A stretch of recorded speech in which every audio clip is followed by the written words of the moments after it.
Hello everyone! Welcome to my Lola Glo channel. Merry Christmas sa ating lahat at sana ay nasa mabuti tayong kalagayan at ligtas sa anuman masamang kapahamakan. At syempre, ano ngayon ang ating reaction upload? Nandyan po sa ating thumbnail ang dalawang sakalam, si Bibi Beyonce at si Bibi Carla. At ngayon, ang ating re-reactionan, itong isang comment na hindi ko nagustuhan at parang pinag-aaway niya dito ang dalawa na alam naman natin na itong dalawa na ito ay magkaibigan. Pero itong nag-comment naman na ito ay gusto na naman niya guluhin itong natitirang love team. Dahil alam niya na mayroon haka-haka na itong dalawang love team ang matitira. At ito talaga ay totoo na dahil, di ba, kung naalala nyo kung sino ang nakapanood doon kay Jens at napangalanan na niya na talagang ano na itong dalawa at ito ang ginawa nitong basher. Pero itong basher na ito ay talagang halatado na.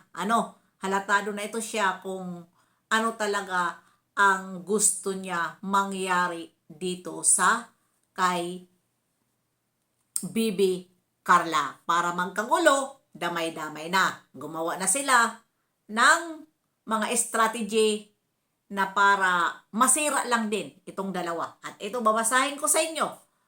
Itong nag-comment na si Aiko de la Cruz. Ang sabi niya dito, wali naman kayo sa Jumcar. Ang first anniversary travel Thailand, second Vietnam. Ang INSEE hanggang Manila lang.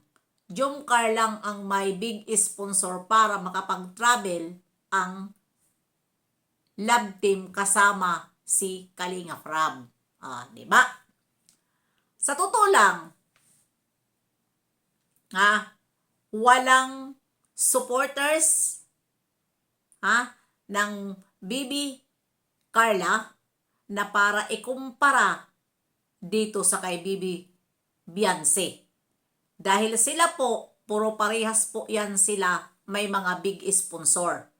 Kaya ikaw, kung wala kang magawa sa buhay mo, tumahimik ka at nakakapaghalata na gusto mong pag-ayawayin itong love team na ito na natitira na walang ingay, kundi sila ay tumulong lang at sila ay walang mga channel, kaya tuloy-tuloy ang kanilang pagtulong. Pero kung kayo lang naman ang sisira dito sa dalawang love team na ito, ay hindi nyo po ito matitibag. Hindi nyo itong matitibag na dalawang love team na natitira? Kahit ano pa ang gawin ninyo. Gumawa man kayo ng mga account na kung ano-ano ang mga account nyo, wag po lang idamay. Dahil sila po, hindi nyo po sila mapapaaway. At nagkakaisa na ngayon ang Karsi. Diba? Kayo, na wala kayong mga magawa sa buhay, kundi magplano kung ano ang gusto nyong isira sa pamamagitan ng mga comment nyo na hindi nyo matanggap siguro na kayo ay nawala sa Jumcar, gagawa nyo ng istorya ang mga fans ng Jumcar para magkagulo itong mag-away-away, INSEE fanatic at Jumcar fanatic. Yan ang gusto ninyo? Diba? Bakit hindi kayo makamove on? Hindi kayo pinalayas ni Carla. Hindi kayo pinalayas ni Kalinga Prab. Hindi kayo pinalayas ni Jomar. Kusa kayong umalis. Dahil ang Kalingap hindi po nagpapalayas. Pero, para makaganti kayo, yan po ang inyong mga ginagawa. Para makaganti kayo dito sa mga angels o dito sa Kalingap. Grabe kayo, sa totoo lang. Biro mo, Jungkar, fanatic, magsasabi, ikukumpara dito, Vietnam daw ang ano ng, at ano, Thailand ang anniversary. Tapos ang EDSA ay Manila lang. Ay wala ka na doon. Ha? Kung halimbawa man pumunta, dahil nakabuking na yun sila. Matagal na nakabuking at hindi po sila nagpapaligsahan. Talagang gusto nila na si Bibi Carla at si Jomar at sila Kalinga Prab kasama ang mga iilan keyboys. Ay may keyboys pa ba? Di ba wala ng keyboys? Ilan sila na nagpunta doon, kagustuhan nyo ng sponsor. Kayo na mga walang ambag, huwag kayo magkumpara. Dahil ang naggagastos tuloy, masaya sila na nakikita nila na ang kanilang tinutulungan ay nakakapunta sa mga iba't ibang lugar. Di ba? Masaya sila. Kayo naman, naghahagulhol sa inggit. Kawawa nyo naman. Pag hindi nyo matanggal yung inyong mga style, yung bulok na ganun ang inyong mga inggit, oy, hindi nyo matitibag itong dalawa.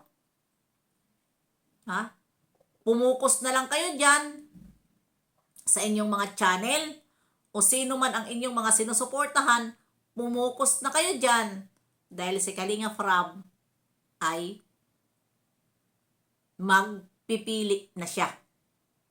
Dahil sobra na eh. Di ba? Sobra na. Toxic na. Tapos andyan na naman kayo, nag-i-start na naman kayo ngayon. Yan ang mahirap eh. Kung nananahimik, di sana hindi ito magkakagulo. Kung hindi na ano sa pera na malaki at inangkin ang mga sponsor at hindi na sila shout out, ayan na ang nangyari. 'Di ba? Kaya move on na lang. Kung hindi na kung ano kayo, nagbabalak kayo na masira dito itong dalawa. Para sa kanila, hindi sila masisira. At hindi rin nyo masisira ang sponsor. Dahil ang sponsor po, tunay po sila na nagmamahal. Bawat nagugustuhan nila. Ang EDSA, may nagmamahal. Ang Jomcar, may nagmamahal. Kaya wag mo sila po pag-awayin. Dahil ang mga sponsor po, hindi sila mga kilala. Hindi, bawat isa sa kanila, hindi sila magkakakilala. Nakabukod-bukod yun. At hindi nila alam kung ano ang mga plano ng mga sponsor para ikumpara nyo. Yun ang mga ano nyo eh. Kayo ang tapos pag sinasagot kayo sa reactor, sasabihin ninyo, reactor ang nakakagulo. Na isa lang naman kami dito na nagsasaway na sana ay magkaisa na. Dahil di ba, mag 2026 na. Ganun pa rin ba ang inyong inggit? Hindi pa rin ba kayo makamove on? Na kayo naman ang gumawa ng hindi maganda? Di ba? Huwag kasi tayo magmalaki. Kapag tayo ay mayroon na, huwag ipagmalaki. Kung tayo ay nasa kasikatan sa Sokmed, na hinahag tayo ng mga viewer, huwag po tayo kampante. Dahil lahat ng oras, hindi tayo viral. Hindi tayo viral, lahat ng oras. Kaya, huwag tayo masyado pelingera o pilingero kapag matataas ang ating mga views. Kasi lahat po ng bagay dito sa mundo, yun po ay hiram lang natin. Hiram natin yun. Kaya hanggat tayo ay kumikita, kumikita tayo dyan sa isang tao, ay panghalagaan natin. Huwag magmayabang agad. Dahil kayo manghalatado kayo eh, kung sino ito na gusto magpaaway eh. Mga halatado na kayo kung sino kayo ng mga Punsyo Pilato na gusto nyo dito magkagulo ang Kalingap, magkagulo ang mga sponsor, magkagulo ang Angel kasi gusto nyo na maparehas doon sa mga natanggal. Yon ang gusto nyo. Diba? Gusto nyo yan. Pero hindi mo sila mapapaaway. Hindi nyo mapapaaway kahit pa kayo burubaliktad dyan. Hindi mo mapapaaway na ngayon ang Karse. Dahil sila po ay may mga alam na. Hindi na sila ngayon nagpapatinag sa mga basher. Dahil itong mga basher na ito, mismo mga supporters na ng Inse at Carla ang nakakaalam sa inyo kung sino kayo na mga magugulo dito sa Kalingap. Dahil nagpanggap kayo, mga Kalingap. Pero ang totoo, mayroon lang kayo balak na maiitim. Kaya totoo lahat ang mga sinabi ni Ate Edna. Na hindi basta-basta. O ngayon, hindi nakita, nagkatotoo kung ano ang inyong mga balak. Kaya ayan, hanggang dito na lang ang ating reaksyon dito nga sa Aiko de la Cruz na gusto talaga niya sirain ang Karse. Pero hindi mo sila masisira. Yun lang po.